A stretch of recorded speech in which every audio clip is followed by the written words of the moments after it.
Assalamualaikum warahmatullahi taala wabarakatuh. Alhamdulillahi rabbil alamin. Wassalatu wassalamu ala rasulina Muhammadin wa ala alihi wa sahbihi ajma'in. Allahumma aghnina bil ilmi wa zayyinna bil hilmi wa akrimna bit taqwa wa jammilna bil afiyati ya arhamar rahimin. Rabbi shrah li sadri wa yassir li amri wahlul 'uqdatam min lisani yafqahu qawli. Rabbi yassir wa la tu'assir wa tammim bil khair. Wabika nasta'in wala hawla wala quwwata illa billahil aliyyil azim. Alhamdulillah tuan-tuan dan puan-puan yang dirahmati Allah Subhanahu wa taala, kita dalam pengajian Asas Usulul Fiqh pada siri yang ke-21 pada hari ini dalam bab yang besar iaitu al-mahkum alaih, iaitu mukallaf. Okey, dalam bab mukallaf ini tuan-tuan dan puan-puan yang dirahmati Allah, kita dah bincangkan semalam iaitu ada dipanggil ahliyatul wujub dan juga ahliyatul ada. Ahliyatul wujub adalah berkisar kepada kehidupan. Dia asasnya kehidupan, dia hidup, lahir kat dunia hidup. Ahliyatul ada untuk kelayakan untuk menunaikan adalah berdasarkan kepada akal. Okey, akal. Tuan-tuan puan-puan yang dirahmati Allah Subhanahu wa taala, kita lihat marhalah kita panggil level peringkat yang kita bincangkan semalam, kesimpulannya iaitu level yang pertama dipanggil janin. Janin ni makna apa? Dalam perut ibu dia. Sampailah ia dilahirkan. Itu dari sudut ahliyatul wujub. Ahliyatul wujub, iaitu dari sudut kelayakan, kewajipan, kita panggil naqisah. Apa itu naqisah? Kurang. Apa itu kurang? Iaitu kalau wasiat, menerima harta pusaka, dan juga wakaf, dia boleh terima. Dia boleh terima. Possibility untuk terima tu ada, tapi masih belum terjadi. Sungguh sampai dia lahir. Dari segi ahliyatul akal, ahliyatul ada, iaitu berkisarkan kepada akal, ahliyatul ada, kelayakan untuk menunaikan itu memang tak ada lah. Sebab dia tak lahir lagi. Okey. Tuan-tuan puan-puan yang dirahmati Allah, kemudian yang kedua dipanggil sebagai yang tidak mumayyiz. Dah lahir ke dunia tapi tak mumayyiz lagi. Jadi daripada tak mumayyiz sampai ke mumayyiz, dari sudut ahliyatul wujub, ahliyatul wujub dia kamilah. Kamilah tu makna apa? Sempurna. Kalau tadi wakaf, orang wakafkan kepada dia, orang wasiat kepada dia, ataupun nak possibility untuk menerima harta pusaka, itu ada, tapi bila dia lahir je ke dunia, maka tadi kamilah, dia boleh dapat terima semua tu. Okey, dan dia juga berhak, ke atas dia ada al-wajibat. Apa itu al-wajib? Hukuk. Boleh mesti dinasabkan dengan bin kepada ayah dia. Okey, dia ada hak, dan juga dia ada hak untuk menuntut nafkah, sebab ayah dia yang wajib beri nafkah kepada dia. Dari sudut ahliyatul ada, kelayakan untuk menunaikan itu tak adalah, sebab dia tak ada akal lagi, budak tidak mumayyiz. Kita hanya berbaki dua saja lagi, iaitu mumayyiz. Mumayyiz sampailah baligh. Itu kita panggil dari sudut ahliyatul wujub, dia adalah kamilah, sempurna. Apa itu sempurna? Makna dia semayang kira sah, sembahyang puasa dia sah, sebab dia dah mumayyiz. Ataupun dari segi muamalatnya, kalau orang bagi dia apa-apa sah, cuma dia nak tasarruf, menggunakan harta dia untuk membeli, untuk menyewa dan sebagainya, dia gunakan harta itu tidak sah, sebab dia tidak ada kelayakan lagi untuk tasarruf harta, menggunakan harta dia. Tapi bila orang bagi dia harta, dia boleh terima. Okey. Dari sudut itu kamilah. Ahliyatul aqal, dari sudut kelayakan ada untuk menunaikan itu, masih lagi kita panggil naqisah, kurang. Okey, itu untuk siapa tu? Untuk mumayyiz. Okey. Tuan-tuan puan-puan yang dirahmati Allah Subhanahu wa taala, kemudian yang terakhir iaitu aqil, orang yang berakal, iaitu yang baligh sampailah dia mati, semuanya kamilah. Kalau buat jenayah semua diambil kira. Okey, ahliyatul wujub. Ahliyatul wujub kelayakan wajib, perkara wajib, ataupun ahliyatul ada, kelayakan dalam perkara-perkara yang ada menunaikan, semuanya kamilah. Makna semua akan dituntut. Okey, semua dituntut. Kalau buat jenayah pun akan dikenakan hukuman.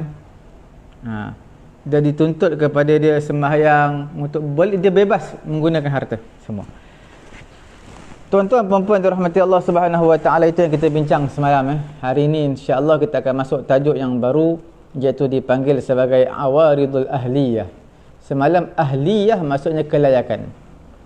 Sekarang ni awarid. Awarid ni mana apa? Benda-benda yang menghalang kelayakan tersebut. Dia dah layak, tapi ada benda, sesuatu yang menghalang dia daripada dia melayakkan untuk membuat satu perkara, satu ibadat.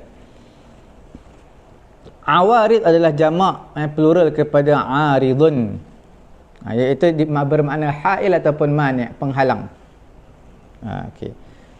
Dalam istilah yang mudah faham, kita panggil situasi-situasi ataupun sebab-sebab yang memberi kesan tidak ada ahliyah, kelayakan tadi gugur ataupun menjadi kurang. Tuan-tuan puan-puan dirahmati Allah Subhanahu wa taala, awarid ni dia sebenarnya pada ahliyatul ada, tidak ada ahliyatul wujub. Okey? Sebab seseorang itu selagi mana dia hidup, maka masih kekal kelayakan wujub, ahliyatul wujub untuk dia. Tetapi ahliyatul ada kadang-kadang terpisah, akal yang dapat memisahkan dia daripada ibadat tersebut.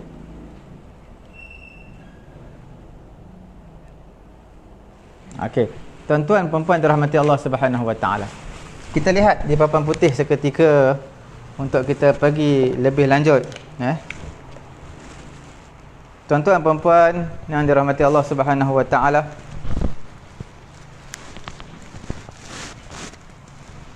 disebut sebagai awaridul ahliyah. Awarid al-ahliyah. Apa ini? Ini adalah awarid, maknanya penghalang-penghalang.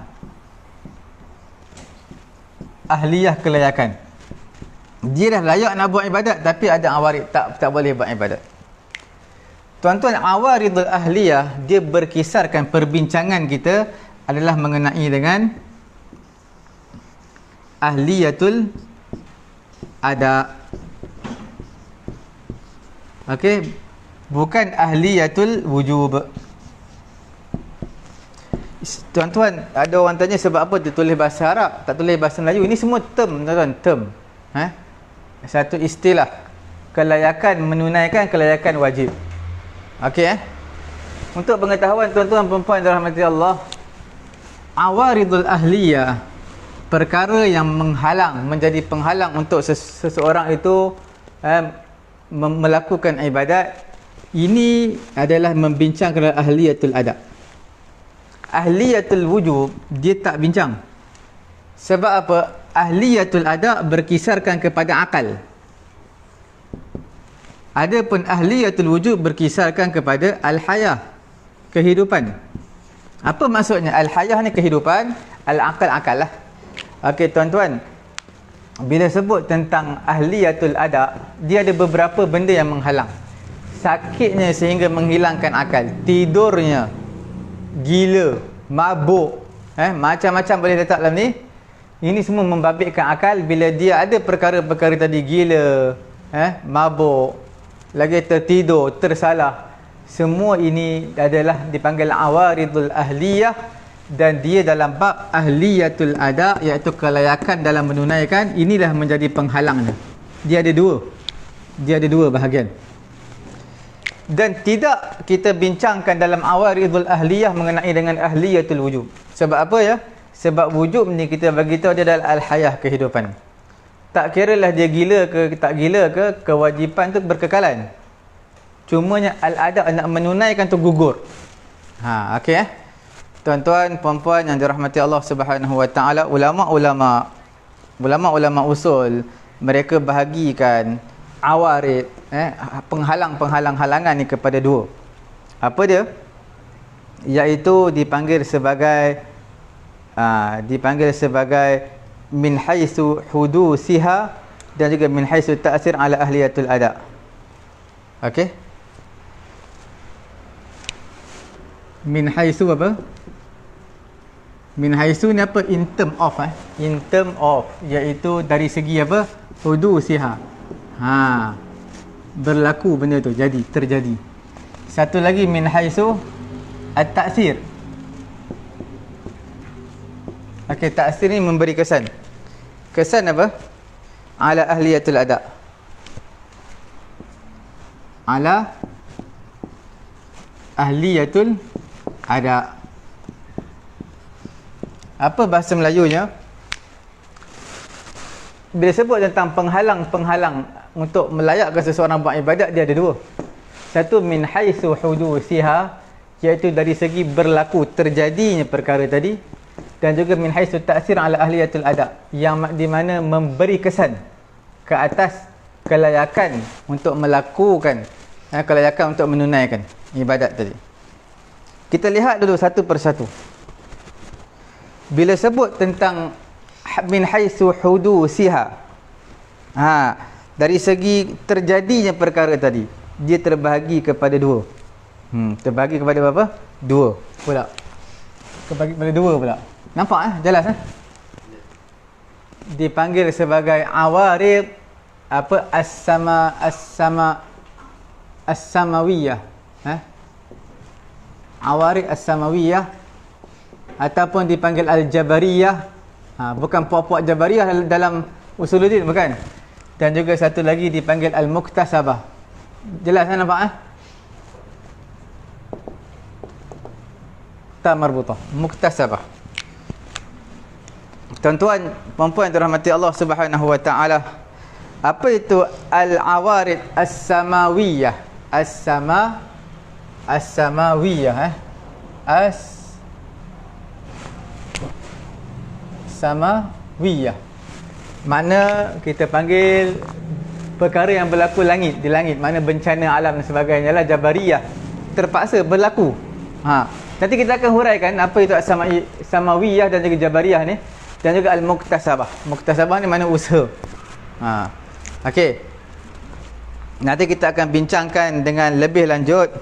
Cuma untuk pengetahuan tuan-tuan puan-puan dirahmati Allah Subhanahu wa taala, tuan-tuan nampak gambaran setakat ni al-awarid, awaridul ahliyah. Okey. Awarid apa? Dia sebenarnya dalam di sini kita panggil dia sifat mausuf. Al-ahliyah, al-awaridul ahliyah. Okey. Bukan mudhaf-mudhafun ilaih. Sifat mausuf. Okey, al-awarid al-ahliyah dia ada dua. Satu kita panggil haitsu hudusiha, berlaku dia, ataupun ta'sir ala ahliyatul ada, memberi kesan kepada ahliyatul ada. Apa dia? Kita akan huraikan, tuan-tuan jangan risau. Kemudian dalam bab min haitsu hudusiha, dia terbahagi pula kepada dua. Sama ada samawiyah ataupun muktasabah. Okey Sekarang kita tengok. Kita cuba padam. Okey.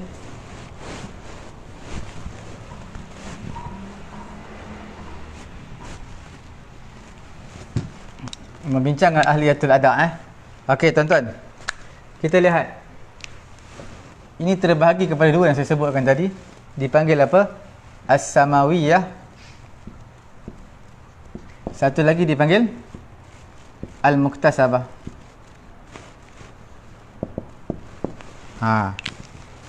Okey.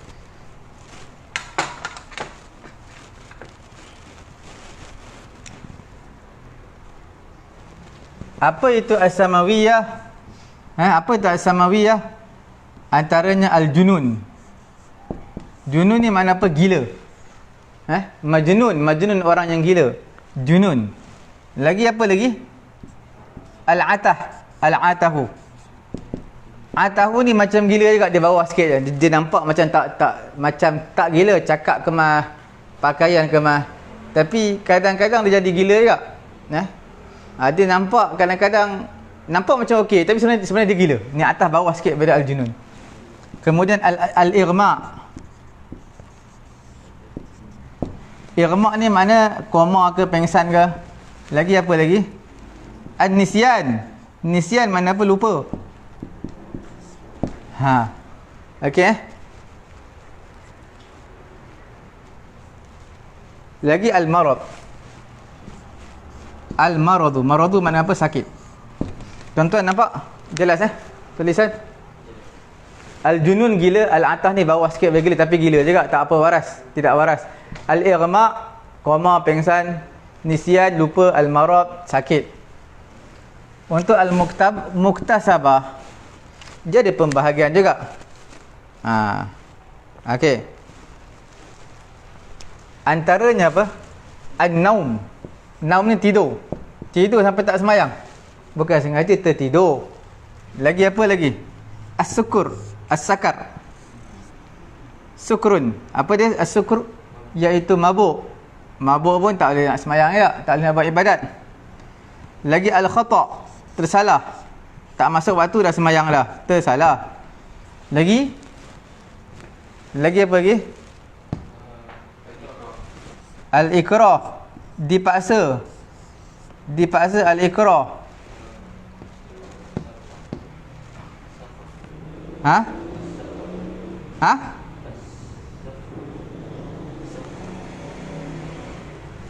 Apa dia? Sapa. As-safahu. Bodoh. Safah ni bodoh.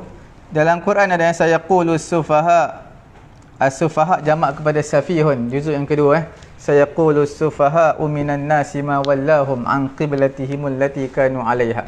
Okey, an-naum tidur, sukrun mabuk, khata' tersalah, ikrah dipaksa. As-safah ni bodoh. Dia tak cerdik lah. Macam lembam kita panggil. Okey. Tuan-tuan, puan-puan yang dirahmati Allah Subhanahu Wa Taala, itu pecahan secara ijmal, secara apa? Secara kasarnya begitu. Tapi tuan-tuan, kita nak huraikan satu persatu ni, insya-Allah.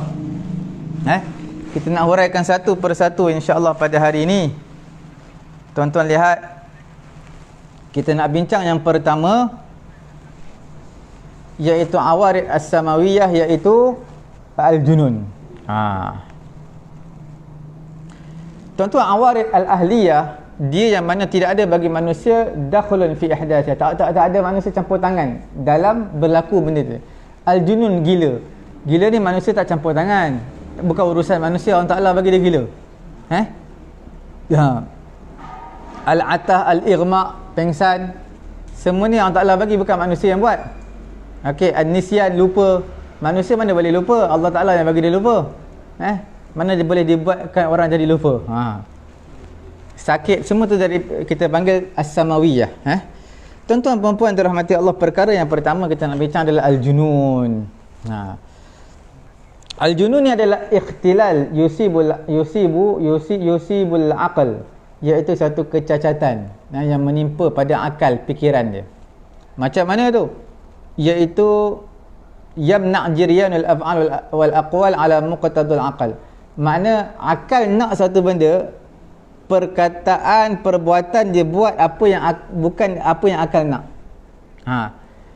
Bila sebut tentang akal, pasti akal nak benda yang baik. Akal malu benda yang tak baik kalau buat. Tapi orang gila, dia tak sampai tu. Perbuatan, perkataan dia tak mampu apa yang akal nak. Itu kita panggil gila. Jadi dia tak ada rasa malu. Dia tak ada rasa malu. Okey, dia tak ada rasa segan, silu dan sebagainya. Sebab dia tak ada beza. Al-junun ni, orang gila tak ada beza. Benda baik, benda tak baik bagi dia sama. Jadi bila akal yang sempurna, dia tahu, oh ini benda baik, ni benda bagus, ni benda tak baik, ni benda jahat. Itu makna orang yang normal. Bila tak dapat nak beza, akal tak boleh nak kontrol lah benda baik tak baik, itu namanya gila. Tuan-tuan perempuan dirahmati Allah, hukum orang gila ni, orang yang hilang akal ni, sebenarnya sama seperti mana hukum yang kita bagi tahu yang semalam, iaitu seperti budak-budak yang tidak mumayyiz. Budak umur setahun, 2 tahun yang baru lahir. Samalah hukum satu orang gila. Apa yang sama hukum dia? Dari segi ahliyatul adab yang tak ada satu pun yang wajib kepada dia. Sebab asas ahliyatul ada untuk kelayakan seseorang menunaikan perintah Allah adalah akal dan juga tamyiz. Akal pun tak ada, tamyiz pun tak ada, macam mana dia nak buat perintah Allah? Sebab itu dalam hadis sebut rufi'al qalam an salasatin, diangkat pena daripada 3 golongan. Pena tu mana apa? Tak tulis lah, dia buat jahat, dia buat baik, tak tulis. Sebab apa? Dia tak ada beza, tak ada tamyiz, tak ada akal. Dalam hadis sebut apa? Wa'anil majnun hatta ya'qil, daripada orang gila sehinggalah dia berakal, hilang gila dia. Baru ditulis balik kebaikan ataupun kejahatan dia. Kita dah bincang hadis ni semalam, kita dah baca daripada awal sampai habis. Sebab itu dalam bab ibadat, untuk orang gila maka tidak dikhitabkan, tidak diperintahkan apa-apa ibadat untuk dia, dan tak wajib pun qada apa yang telah lalu pada ketika gilanya. Contoh, dia hidup 40 tahun gila, 41 tahun elok pula gila. Jadi adakah dia perlu qada daripada balik sampai umur 40 tahun? Tak perlu. Tak perlu qada. Dia tak ada macam budak-budak, macam bayi. Dia tak semayang daripada umur 1 hari kat dunia sampailah umur berapa? Sampailah umur 7 tahun contoh, dia dah mumayyiz. Tak perlu qada apa-apa pun. Sebab apa? Sebab memang tak wajib pun semayang kat atas dia. Sama macam orang gila. Dari segi muamalat, untuk orang gila ni, semua tasarruf dia, tasarruf harta dia batal. Dia jual pun tak sah, dia beli pun tak sah, semua tak sah. Dia bagi sewa pun tak sah, dia nak sewa pun tak sah, semua tak sah. Lepas tu macam mana nak buat? Wali dia lah kena uruskan. Wali dia kena belikan untuk dia, transaksi jual beli wali dia kena buat, penjaga dia, sewa rumah semua penjaga dia kena buat, semua penjaga dia kena uruskan. Dia tak sah. Dari segi jinayat dalam babul jinayat, orang gila macam mana? Tak diberi hukuman ke atas dia, sama ada hukuman hudud ataupun hukuman-hukuman lain. Contoh hukuman hudud berarti mencuri. Orang gila mencuri kereta, tak kena hukuman hudud.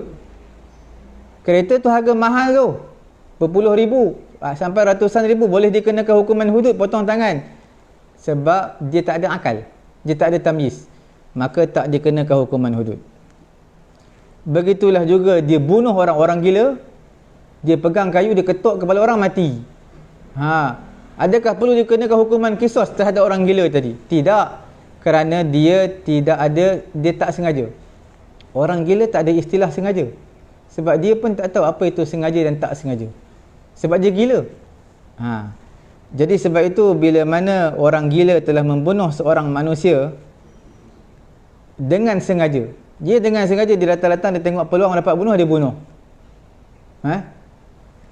Nampak macam sengaja tu, bukan tersalah, bukan dia nak pukul pokok, terpukul orang, nak ketuk kayu dekat pokok, terketuk kepala orang. Bukan, dia bukan tu, tapi memang dia niat nak pukul sampai mati. Jadi syariat mengiktibar sengaja dia itu adalah sebagai tersalah. Macam mana sengaja sebagai tersalah? Sengaja itu, pembunuhan sengaja dianggap tersalah. Bila mana dianggap tersalah, maka tak ada hukuman qisas, ada hukuman diat sahaja. Diat tu orang tanya, apa benda diat? Bayaran diat, bayaran duit pampasan. Satu jiwa yang melayang, yang hilang, berapa nilai dia? Mungkin 500,000, kena bayar 500,000. Siapa nak bayar? Sebab itu orang gila dia ada wali dia, penjaga dia. Siapa penjaga dia? Jadi bila penjaga dia lepaskan dia, maknanya penjaga dia kena bayar. Kalau penjaga rumah kebajikan masyarakat kena bayar. Sebab penjaga dia lepas tangan. Sepatutnya kena kontrol orang gila, tak boleh lepas berleluasa begitu. Nampak? Walaupun dia terlepas pada hukuman qisas, sebab membunuh dengan sengaja dikenakan hukuman qisas. Melainkan yang terlepas hukuman qisas ni hukuman bunuh balik. Pada bunuh secara tak sengaja, tersalah. bunuh secara tersalah, tidak ada hukum yang qisas, dia kena bayar duit pampasan diat. Untuk orang gila dia tak ada, untuk pembunuhan sengaja tak ada, dia sengaja dia termasuk dalam tersalah, dia kenakan hukuman diat. Penjaga dia waris dia kena bayar lah. Okey. Kemudian tuan-tuan puan-puan dirahmati Allah, kita lihat dalam As-Samawiyah, Awarid Al-Ahliyah dipanggil yang kedua dalam bab di bawah As-Samawiyah, iaitu dipanggil Al-Atahu. Atah ni mana apa? Ada sedikit something lah pada akal dia. Dia tak gila, tapi adik-beradik kepada gila juga lah. Dia tak gila. Macam mana tu gambaran dia? Contohnya percakapan dia ni, ada kalanya macam cakap orang cerdik, ada kalanya macam cakap orang gila. Jadi bercampur. Nampak kadang-kadang cakap kemas, elok macam orang biasa, normal. Tiba-tiba kadang-kadang dia senyum seorang, gelak seorang, dia cakap seorang. Bukan cakap guna handset seorang. Ada orang handset simpan dalam poket, tapi dia guna apa? Wireless punya.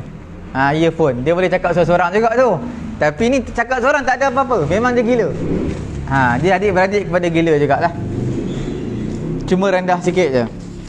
Perbezaan antara atahun dan juga majnunun dan juga junun, iaitu atah ini naqsun fil idrak. Dia mana dari segi untuk al-idrak. Al-idrak ni mana apa? Untuk mencapai sesuatu, untuk mendapatkan, memikir sesuatu tu dia agak bawah, slow, lambat. Ada pun makna dia masih ada akal, tapi akal dia dah tidak normal. Dia ada akal tapi tidak normal. Ada pun gila, dia memang tak ada akal lah. Secara secara total memang tak ada akal lah dia. Dia akal dia dah terangkat daripada dia dah. Itu gila, junun. Atahun, akal tu masih ada, tapi dah dicederakan akal tu. Okey. Tuan-tuan perempuan dirahmati Allah Subhanahu wa taala, sakit ini yang kita panggil ni atahun ini, dia berbeza daripada seorang kepada seorang yang lain. Min nahiyati khifatihi wa shiddatihi. Ada yang strong, yang kuat punya. Ada yang biasa punya, ada yang hyper punya, jenis gila betul-betulnya. Yang atahun ni dia banyak level. Yang ambil bahagian, mungkin yang ambil bahagian apa, saraf ke, ambil bahagian otak punya perubatan dan medik, mungkin dia tahulah macam mana kita nak detect orang tu gila tahap yang teruk ataupun tidak. Okey. Hukumul ma'tuh, hukum kepada atahun ni, orang yang macam gila ni. Macam mana dia ada dua jenis. Untuk pengetahuan tuan-tuan dan juga perempuan, dipanggil atahun yang tidak mumayyiz dan juga atahun yang mumayyiz. Yang tidak mumayyiz ni, yang mumayyiz atahun gila, tapi yang mumayyiz nak dapat beza lagi. Dia ada dua, mumayyiz dan juga tidak mumayyiz. Yang mumayyiz iaitu orang yang dapat fikir, guna akal sikit dan juga dapat membezakan. Jadi hukumnya seperti mana hukum sobi yang mumayyiz. Sobi yang mumayyiz apa? Budak-budak yang mumayyiz. Dari segi macam mana kata hukum seperti kanak-kanak yang mumayyiz, maknanya sahlah tasarruh dia benda yang bermanfaat dan batal tasarruh dia benda yang mudarat. Itu dari segi muamalat. Maksudnya macam mana? Dari segi muamalat, kalaulah dikatakan mumayyiz ini hukum orang yang ma'tuh orang yang adik-beradik kepada gila ni, mana dia masih lagi dapat tahu yang mana yang berharga, yang tidak berharga, yang baik, yang tidak baik. Cuma kadang-kadang dia jadi gila. Jadi di sini tasarruf dia, harta dia, penggunaan harta dia seperti kanak-kanak yang mumayyiz. Macam mana kanak-kanak yang mumayyiz, orang bagi dia harta dia boleh terima, orang bagi dia hadiah dia boleh terima, orang bagi dia, orang wasiat kepada dia boleh terima, orang wakaf kepada dia boleh terima. Kalau berlaku kematian dia boleh terima harta pusaka, sebab dia mumayyiz, kanak-kanak yang mumayyiz. Tapi dari segi penggunaan harta, dia nak beri sewa kepada orang, dia nak bagi pinjam kepada orang, dia nak buat jual beli dengan orang, itu tak sah. Samalah seperti kanak-kanak mumayyiz untuk ma'tuh yang boleh, yang mumayyiz. Dari segi ibadat ni tuan-tuan, tengok kalau waktu tak gila dia jadi wajib lah semayang kalau waktu yang gila jadi tidak wajib semayang, macam tu lah. Kemudian tuan-tuan perempuan yang dirahmati Allah Subhanahu Wa Taala, kalau term ni kita panggil apa, dalam perbincangan yang kita bincangkan semalam dipanggil ahliyatul ada an-naqisah, yang kurang. Dia ada 3 kita bincang semalam, ahliyatul ada, kalau tuan-tuan masih ingat, iaitu al-mun'adimah, an-naqisah dan juga al-kamilah. Dia dikategorikan tengah-tengah, an-naqisah. Tuan-tuan refer baliklah yang semalamnya. Satu lagi ma'tuh, orang yang macam gila ni, dia yang tak mumayyiz, yang tak dapat beza lah, yang tak boleh guna akal lah. Jadi hukum seperti hukum orang gila, ataupun pendek kata seperti hukum orang kanak-kanak yang tidak mumayyiz. Macam mana hukum kanak-kanak tak mumayyiz? Maknanya sembahyang ibadat dia tak sah. Dia sembahyang pun sembahyang tak sah. Dia buat ibadat puasa pun puasa tak sah. Dan dianggap semua tasarruf dia dari segi perkataan ke perbuatan, semua dianggap sebagai batal. Kalau dia gila, dia ada isteri, dia talak isteri dia, talak tak terpakai sebab dia gila. Apa percakapan dia mencarut, mencaci orang, buat qazaf, tuduh orang berzina dan sebagainya, tak diambil kira, tak dikenakan sebatan apa-apa. Dalam bab jenayah pun tak dikenakan sebatan apa-apa, tidak dihukum apa-apa. Segala perbuatan perkataan dianggap sebagai batil, sebab dia dah macam adik-beradik, dia macam dah gila dah, sama. Sebab tu dalam ma'tuh ni dia ada 2. Satu ma'tuh yang mana dia hampir kepada gila. Jadi dia ada level-level dia. Ini tuan-tuan tak boleh tanya saya, tanya kepada bidang perubatan lah. Mereka yang menentukan dia ni masih lagi normal ataupun tidak. Bila masih lagi normal, dianggap normal, maka wajib semayang. Macam mana nak tahu? Kena check lah. Yang bidang saraf di bahagian kepala, mereka dapat detect semua tu. Okey. Kemudian tuan-tuan perempuan yang dirahmati Allah Subhanahu Wa Taala, dalam as-samawiyah, al-awarid, al-ahliyah, iaitu halangan-halangan untuk menunaikan kelayakan, untuk menunaikan ibadat dalam as-samawiyah, di bawah samawiyah yang ketiga dipanggil sebagai al-irma. Apa itu irma? Iaitu koma ataupun pengsan. Pengsan ni iaitu futur ghairu tabi'i, iaitu lemah, badan dah longlai. Ialah orang pengsan koma, badan dah tak fungsi dah. Dan ghairu tabi'i bukan tabiat biasalah. Ya'taril aqla, yang menimpa akal dia, yafquduhu al-wa'yu wal idrak. Dah tak boleh fungsi dah. Ialah bila kita koma pengsan, kita tak boleh nak faham percakapan orang, tak boleh nak ingat apa-apa dah, kita koma pengsan. Sebab itu ada orang koma sampai 1 tahun, ada koma sampai sebulan. Lepas dari, kadang-kadang orang koma ni sedar pada koma, dia tak ingat apa-apa dah lupa dah. Melainkan dia ingat anak dia je atau isteri dia. Itu pun kalau dia ingat, kadang-kadang dia lupa terus, dia tak ingat apa dah, koma.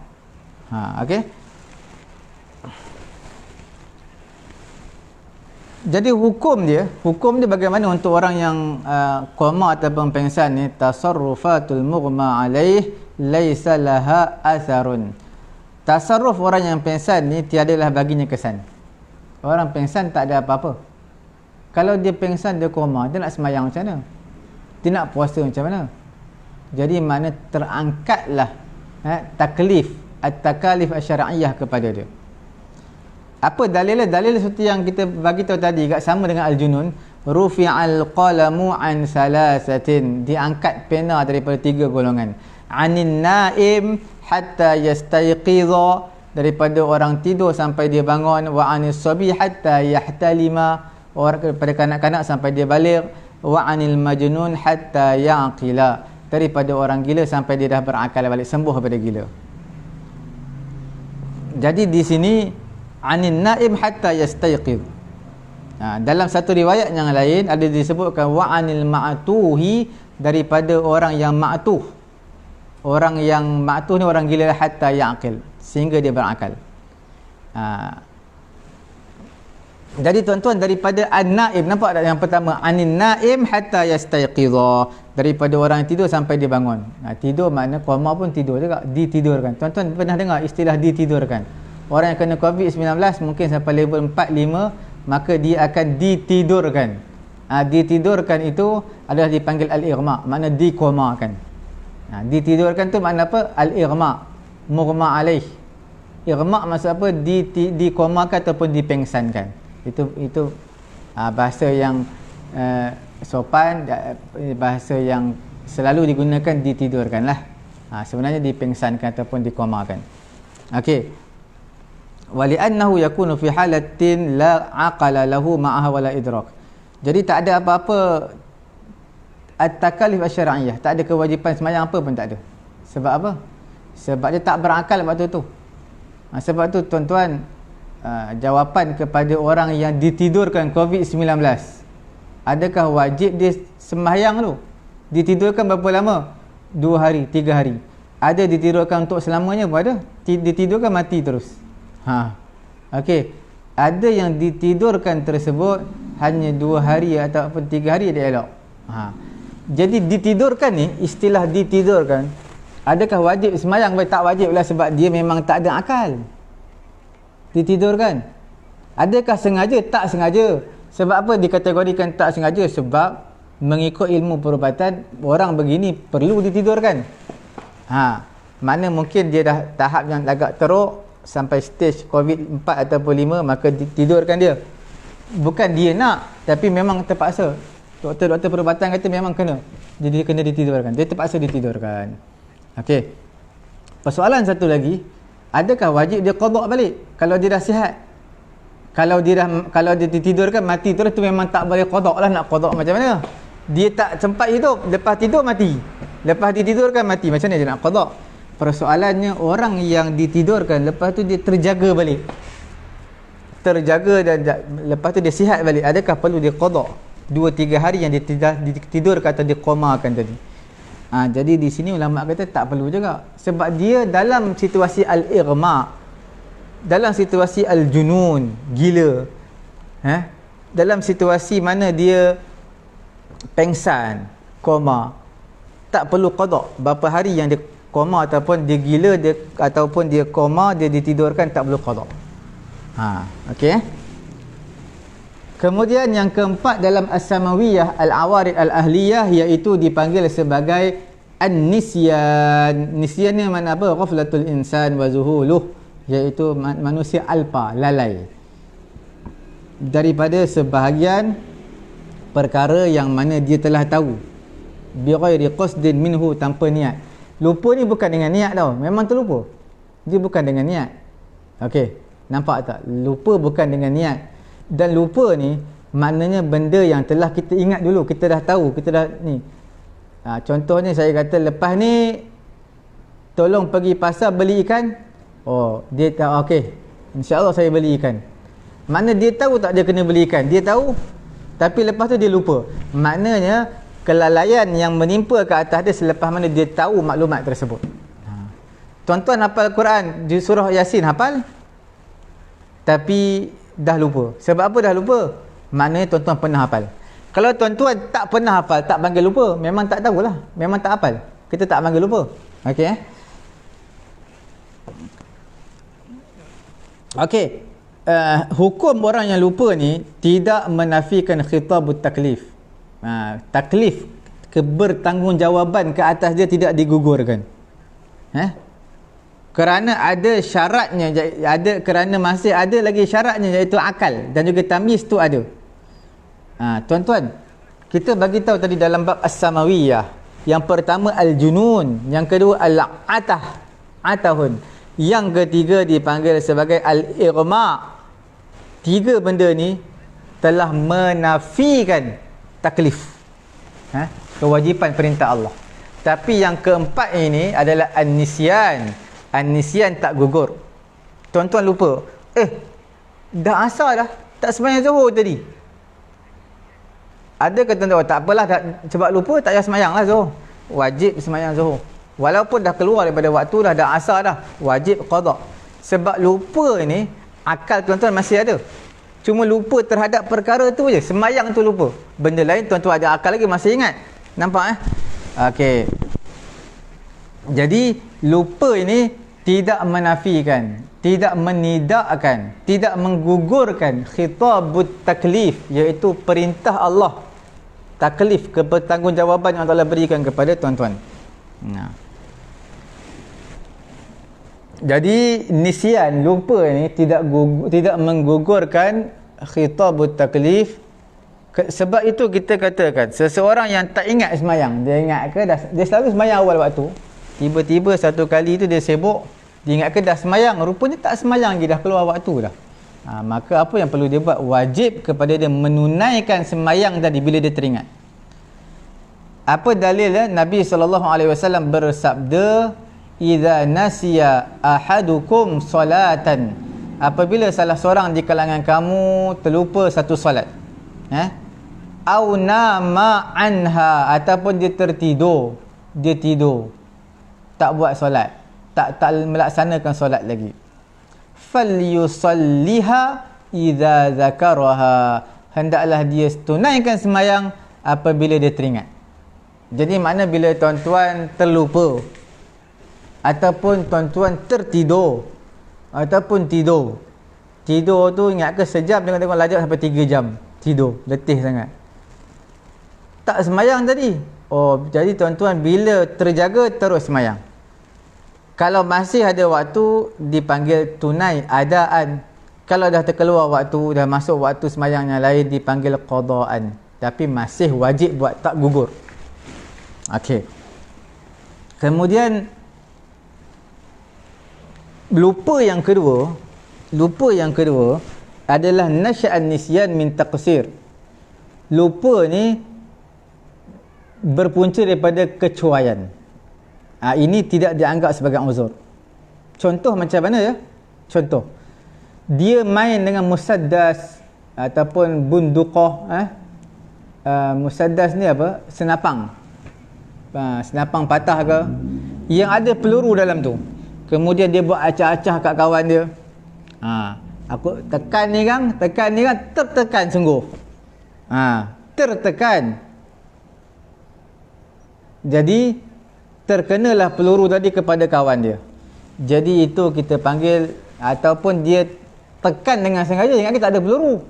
Ingat ke dah cabut dah peluru semalam, dah buang. Rupanya tak buang lagi. Dah buang ada peluru semalam sikit, tapi ada lagi peluru yang berbaki. Jadi bila kena macam tu, jadi lupa tersebut, lupa apa? Lupa yang kata dalam tu masih ada lagi peluru. Ingat ke dah buang dah? Semua sekali peluru pun ada lagi berbaki. Untuk lupa seperti ini kita panggil lupa yang tidak diberikan uzuran. Okey? Rupa yang apa? Tidak diberikan uzuran. Lianna 'azmal khatir wa dakhamatin at-ta'ij yastawjibani ziyatil hazar. Sebab perkara-perkara yang bahaya dia mewajibkan untuk berhati-hati. Sebab tu Nabi tak bagi kita gurau benda-benda yang tajam ni, benda yang berbahaya. Nabi tak bagi.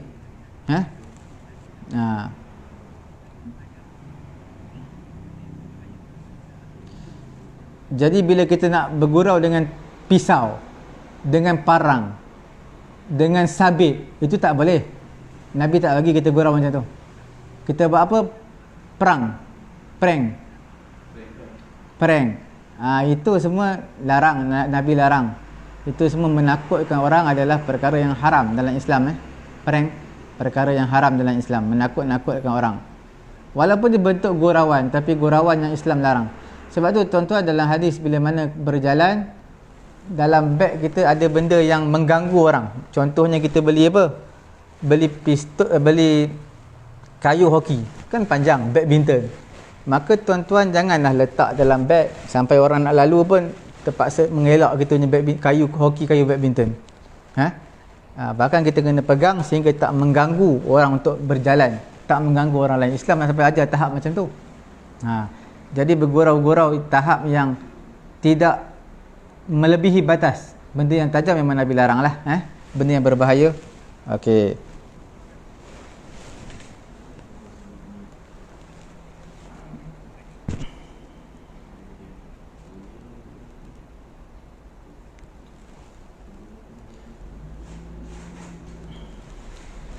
Jadi tuan-tuan perempuan dirahmati Allah, bila mana dia terlupa, dia terlupa yang dalam tu sebenarnya ada peluru dalam senapang tadi. Apa yang dia perlu buat? Maka orang yang membunuh tadi perlu dihukum. Dan juga hukuman dia adalah bi ghairil qisas, iaitu selain daripada hukuman qisas, sebab dia bunuh tersalah. Tapi hukum tetap dihukum. Cuma bukan qisas. Sebab dia mati-mati dia ingatkan memang tak ada peluru. Tiba-tiba ada peluru. Jadi sebab satu gurauan tu salah, tak kena tempat. Yang keduanya, sebab gurauan itu salah menyebabkan kematian, maka tetap dikenakan hukuman. Hukuman diat pasti wajib. Okey, dan mungkin dikenakan hukuman yang lain disebabkan gurauan yang melampau atas kebijaksanaan hakim. Tuan-tuan perempuan dirahmati Allah, kemudian yang ketiga, idza lam yansha' nisyan min taqsiri mudda'in nisyan fayu'addu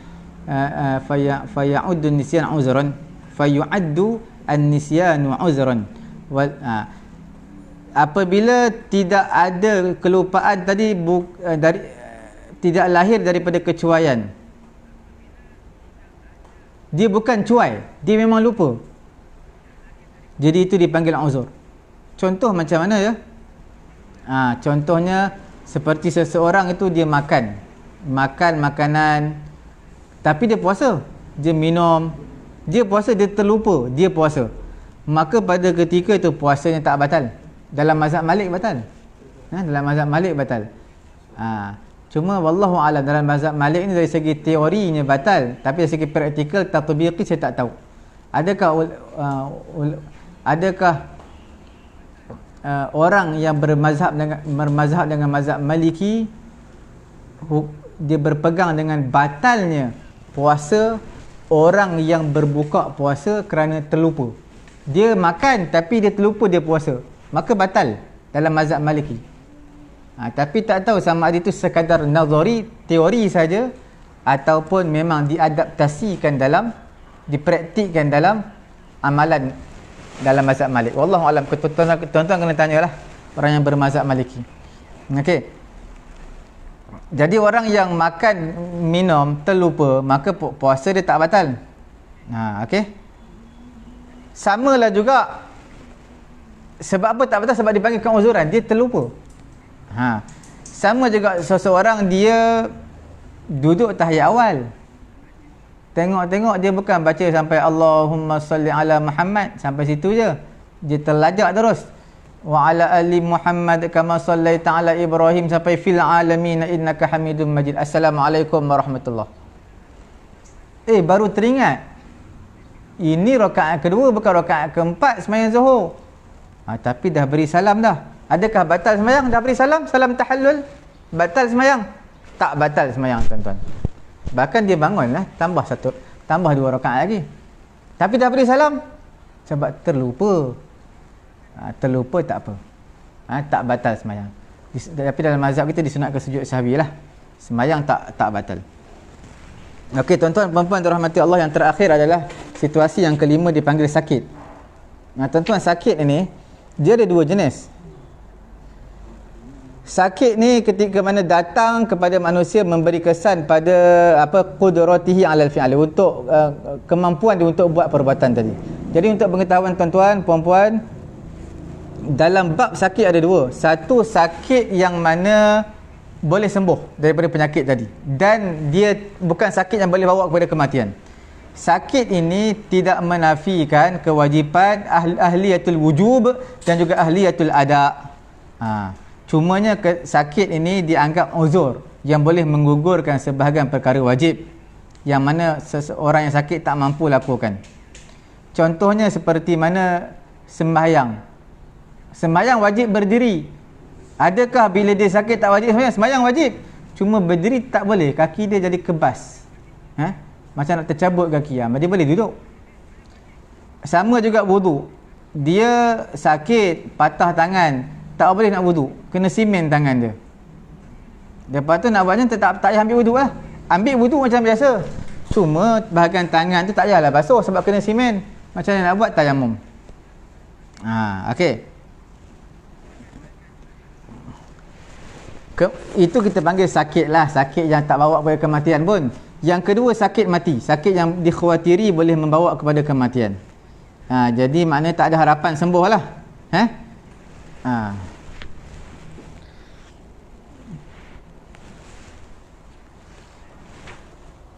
Untuk sakit yang boleh bawa kepada mati ni, dia ada perbahasan sikit lah mengenai dengan tasarruf, penggunaan harta dia.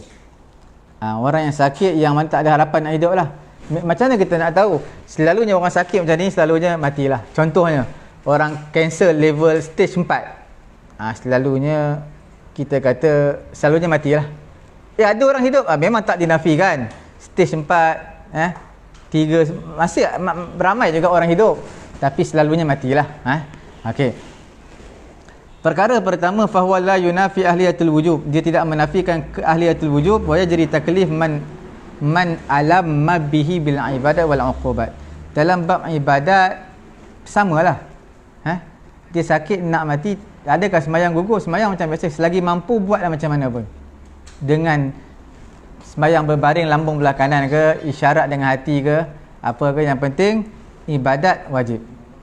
Uqubat wajib juga, uqubat hukuman. Kalau contoh dalam sakit-sakit tu nak mati dan sempat mencuri, maka contoh wajib dikenakan hukuman. Yang kedua adalah kita panggil dinisbahkan kepada tasarrufat, penggunaan harta, yang mana boleh memudaratkan kepada al-ghurama. Al-ghurama ni makna apa? Al-ghurama ni makna dia punya pemberi hutang dia. Fayahjur alaihi fiha wa yaqdi biman'ihi min hadzal darar. Tuan-tuan, kalaulah saya ada hutang, kemudian tuan-tuan dalam masa yang sama saya sakit yang boleh bawa kepada kematian, saya tak boleh gunakan harta saya sampailah saya membayar hutang-hutang yang kepada orang-orang yang saya berhutang banyak. Tak boleh. Saya banyak harta ni, saya nak sedekah, nak wakafkan harta saya. Tak boleh. Sebab apa tak boleh? Kerana berkait harta saya dengan pemberi hutang. Banyak orang yang beri hutang kepada saya. Itu yang perlu diutamakan. Itu kita panggil dihalang dengan sebab ada satu hak orang lain di sana. Okey. Begitu juga orang yang sakit nak mati ni, dia tidak boleh tasarruf menggunakan harta dia lebih daripada 1/3. Sebab apa? Lebih daripada 1/3 tu bukan harta dia lagi. Itu adalah harta waris dia. Jadi kalau dia nak wakafkan duit tadi, dia nak bagi orang miskin, dia nak bagi tahfiz ke, bagi sekolah anak yatim ke, apa ke, masjid ke, surau ke, maka 1/3 dan kurang, dan ke bawah, tak boleh lebih. Sebab apa? Lebih itu masih harta dia? Bukan. Lebih itu sudah jadi harta waris dia. Okey, walaupun dia tak mati lagi. Sebab itu tuan-tuan, kerana inilah juga mewarisilah perempuan yang ditalak. Dengan talak bain di sisi Al-Hanafiyah, tariqah Al-Hanafiyah, mazhab Hanafi, sekalipun berakhirnya kehidupan al-hayah az-zawjiyah, iaitu ikatan perkahwinan telah terputus dari segi hakikat dan juga hukum telah terputus, maka tetap dia boleh mewarisi harta suami dia. Ini dalam mazhab Hanafi. Mazhab Syafi'i tak ada. Mazhab Syafi'i, siapa yang talak bain apa? Talak yang tidak mengiringi iddah selepas dia. Tak ada talak, tak ada iddah. Ada? Tuan-tuan kalau fasakh, tuan-tuan mengadu ke mahkamah, kata isteri tuan-tuan gila, tuan-tuan nak minta fasakh tak ada iddah. Isteri tuan-tuan minta kepada tuan-tuan tebus talak ni apa ya? Tebus talak ni kita panggil khulu'. Dia bayarlah dekat tuan-tuan RM2,000, RM3,000, tuan-tuan ceraikan dia. Okey, boleh? Adakah ada iddah perempuan? Tak ada iddah. Tak ada iddah. Jadi ada beberapa situasi yang tak ada iddah perempuan, itu dipanggil talak bain. Bila talak bain, ikatan perkahwinan dah tak ada. Bila suami mati, maka isteri layak untuk mewarisi harta pusaka, tapi bukan mazhab Syafi'i kita, bukan mazhab majoriti, tapi itulah tariqah Al-Hanafiyah dalam mazhab Hanafi.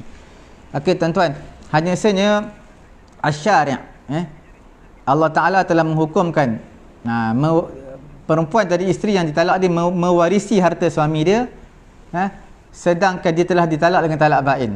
Kerana apa? Litumakkin at-tuhmah, min qasdihi al-idrar biha wal firar min tawrithiha. Kerana apa tariqah al-Hanafiyah membenarkan untuk mendapat, isteri mendapat harta dari pusaka pada suami dia, kerana di sana ada tuhmah. Tuhmah tu ada apa? Tomahan.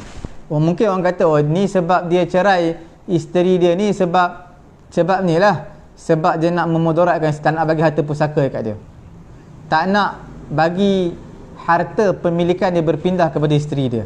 Bila ada tuhmah seperti itu, bila ada kemungkinan tuhmah seperti itu, maka dalam mazhab Hanafi membenarkan walaupun talak bain, isteri boleh mewarisi harta suami. Tapi dalam mazhab kita Syafi'i tidak dibenarkan. Fa inna syari' lam sesungguhnya Allah Ta'ala tidak mensyariatkan talak litamkini zauj, untuk memungkinkan suami tak nak bagi isteri mewarisi harta dia. Jadi syariat Allah Ta'ala tak memberi satu solusi jalan keluar.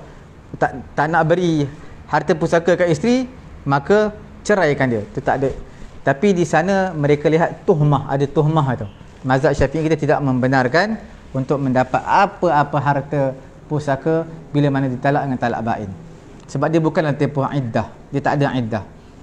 Okey tuan-tuan, kita dah selesai dalam bab as-samawiyah. As-samawiyah, al-junun wa al-atah, al-irma, al-nisyan dan juga al-marad. 5. Dan esok insya-Allah tuan-tuan puan-puan, kita akan masuk dalam satu bab yang baru, iaitu dipanggil al-awarid al-ahliyah, tapi bukan dengan sebab al-jabariyah ataupun as-samawiyah, tapi disebabkan oleh al-muktasabah. Dia juga ada 5, insya-Allah kita akan bincangkan esok. Tuan-tuan, tekan butang share sama-sama memanfaatkan pengajian kita pada pagi yang mulia ini. Tuan-tuan yang terlepas ikuti pengajian kita pada hari ini, pada hari-hari yang lalu, boleh terus layari page Facebook kami Pusat Tahfiz At-Taqwa, layari YouTube kami Pusat Ilmu At-Taqwa. InsyaAllah kita bertemu lagi. Subhanallahumma wa bihamdihi, subhanakallahumma wa bihamdika, asyhadu an la ilaha illa anta astaghfiruka wa atubu ilaik.